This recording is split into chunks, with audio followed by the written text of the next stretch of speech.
नमस्कार। चलिए आज एक बहुत ही पुरानी और दिलचस्प कहानी सुनते हैं। ये कहानी है अच्छाई और बुराई के बीच की लड़ाई की, किस्मत के खेल की और एक छोटे से बच्चे में छिपी हुई जबरदस्त ताकत की। ये भगवान कृष्ण की पहली शानदार जीत की कहानी है।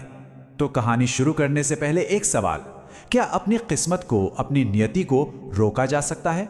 क्या कोई भी अपनी किस्मत को चुनौती दे सकता है?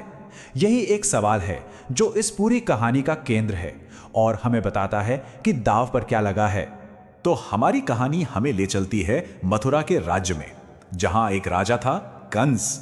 कंस के मन में दो ही चीजें थीं, एक तो सत्ता का लालच और दूसरा अपनी ही मौत का डर। और उसका ये डर आया कहां से? एक भविष्यवाणी से। एक ऐसी भविष्यवाणी जिसमें कहा गया था कि कंस की अपनी ही बहन देवकी की 8वीं संतान वही कंस का काल बनेगी। यही वो नियति थी जिससे कंस किसी भी कीमत पर बचना चाहता था। अब जरा सोचिए, इस भविष्यवाणी को सुनकर कंस ने क्या किया होगा। उसने अपनी ही बहन देवकी और उनके पति वासुदेव को जेल में डाल दिया।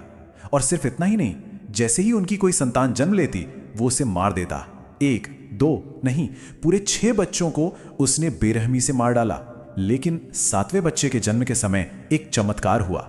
एक दैवीय शक्ति ने उस बच्चे को बचा लिया। तो डर और अंधेरे के इस माहौल के बीच अब कहानी उस मोड़ पर आ जाती है जिसका सबको इंतजार था, उस भविष्यवाणी वाले बच्चे के आने का समय। और देखिए, हुआ भी वही।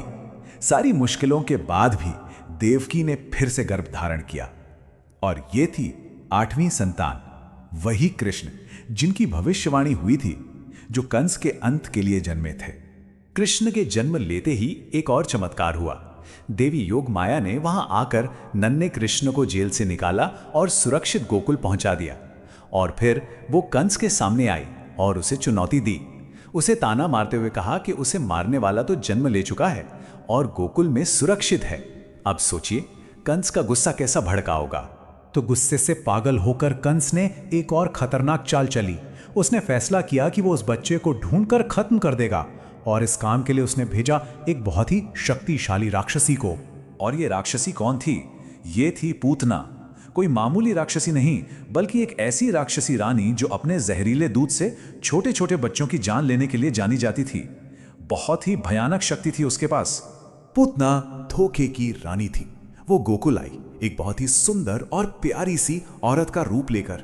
कृष्ण की पालक मां यशोदा बेचारी उसके इरादों को समझ ही नहीं पाई और उन्होंने उस नन्हे से बच्चे को पूतना की गोद में दे दिया। उन्हें क्या पता था कि वो एक राक्षसी है जिसका इरादा सिर्फ हत्या करना है। और बस अब कहानी के उस हिस्से में आते हैं जहां सब कुछ दांव पर लगा है। एक तरफ भेष बदले एक राक्षसी और दूसरी तरफ एक नन्हा सा दिव्य बालक। पूतना ने सोचा बस अब काम हो गया। उसने बच्चे को अपना जहरीला दूध पिलाना शुरू कर दिया। उसे लगा कि उसकी योजना कामयाब हो गई है। लेकिन वो ये नहीं जानती थी कि ये कोई आम बच्चा नहीं है। कहानी में एक जबरदस्त मोड़ यहीं आता है। कृष्ण तो सब जानते थे। वो उसके धोखे को, उसके जहरीले इरादे को सब कुछ पहचान गए थे। और फिर कृष्ण ने जो किया वो किसी ने सोचा भी नहीं था। उन्होंने सिर्फ जहर ही नहीं पिया, बल्कि जहर के साथ साथ पूतना की जिंदगी की सारी शक्ति, उसकी प्राण शक्ति को भी पी लिया।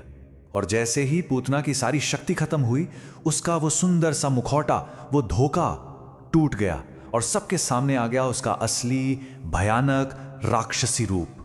ये थी कृष्ण की पहली जीत। एक नन्हे से बालक ने एक ताकतवर राक्षसी को हरा दिया था। तो इस जीत का मतलब क्या था? यह सिर्फ एक राक्षसी का अंत नहीं था, ये तो एक बहुत बड़ी कहानी की शुरुआत थी। एक ऐसी कहानी जो आने वाली सदियों तक लोगों को रास्ता दिखाने वाली थी। तो देखिए, पूतना का मारा जाना कंस के लिए एक और हार थी। वो अपनी किस्मत से नहीं बच पाया। ये घटना हमें दिखाती है कि कृष्ण बचपन से ही कितने दिव्य थे और ये बुराई पर अच्छाई की जीत का एक बहुत बड़ा प्रतीक है।